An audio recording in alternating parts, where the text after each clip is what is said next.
ਲਿਖਦਾ ਉਜੜੇ ਯਾਰ ਗੁਆਂਢੋਂ ਤੁਰ ਗਏ ਦਾਗ ਪਿਆ ਵਿੱਚ ਸੀਨੇ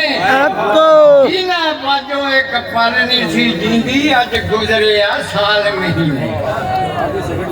ਇੱਕ ਦੀਵਾਨੀ ਆਪਣੇ ਮਾਹੀ ਨੂੰ ਯਾਦ ਕਰਕੇ ਫਰੂਕ ਤੂੰਬੇ ਵਾਲਿਆ ਕੈਸੇ ਜਵਾਬ ਕਰਦੀ ਯਾਰ ਮਿੱਟੀ ਦੀ